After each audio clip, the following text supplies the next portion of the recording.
Hi, Concord here. So, I decided to compare two versions of Rolling Stones' Tattoo You. Now, before I start, I just wanted to say this. I'm just going to let you know my hi-fi equipment and room acoustics will be different to yours. So it may slightly differ, the sound. But sound is a personal and subjective experience. So that out of the way, I'm going to start with this. I'm going to let you know what I think because my wife let me know about this maxi cut. And I'm going to have a listen to these two versions, and I'll start off with the 2020 or 2021 re-release, and it's on a 180 gram vinyl record. It has 11 tracks, 6 on one side, and on side 2 it has 5. Now that's the same for the 1980s release, and the 1980s release comes on a lightweight vinyl record. So I'll start with the re-release, and I did what Mick Jagger asked. And I did just that. Now, after a bit of listening, this is my conclusion that I came to. The vocals on the re-release are balanced with the acoustics. The whole mix is balanced and it's quite tame. But in saying that, it still hasn't lost its dynamics and it's really nice to listen to. And it does have moments where it's trying to shine now and then. The bass is well-rounded and it's not too thumpy. There's nice separation between the instruments without the instruments being too solo. It all comes together. So definitely not a bad sounding record at all. Now, the 1980 maxi cut. Now, before I start, I'll give you a quick rundown, and you can probably look this up later, about the maxi cut. Well, it was invented around the very early 1980s by EMI Australia and done at or by Studio 301. The maxi cut was a unique cutting process used to cut the lacquers at apparently significant higher standards/levels.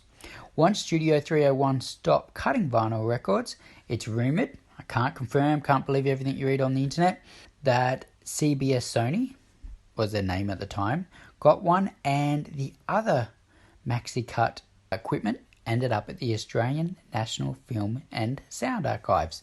In 1996, EMI sold Studio 301. However, it's still operating to this day, just not under EMI. So I went to the 1980s maxi cut of Rolling Stones' Tattoo You, and I listened to Mick Jagger again. And I did just that. And here's my thoughts on the maxi cut. And straight from the start, wow, the acoustics just shine. The drums, the electric guitar, wow. But that said, Mick Jagger's voice does take a bit of a back seat. It's not front and center, so it's kind of tucked behind there. It's still present. It's kind of taking a bit of a back seat there. But the band, wow. I was foot tapping. Even the soundstage was more open on this version.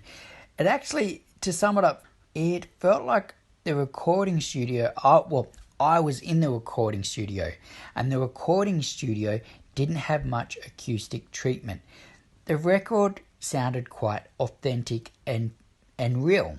However, that said, after a bit of listening, I did have to turn it down a little bit. I think I got a little bit of listening fatigue because the acoustics just shine. This mix is like, here I am, pop, I'm here it is. But, and the other thing I noticed with the re-release, the bass is a little bit more present on the re-release and is actually, you will get a little bit more depth. Look, between the two, I think it's going to come down to personal preference. And if you were to ask me what I think, that's a tough one. The re-release is balanced and really quite nice to listen to. It's quite tame. When you turn it up, it's quite, it does level. But the EMI one, that maxi cut, wow, it just pops. It really, boom, it's there. Hello, I'm here, I'm in the room. If you don't mind that back seat kind of with the Mick Jagger's voice, it's not like drowned out or anything. It's just the acoustics just overcome it a bit.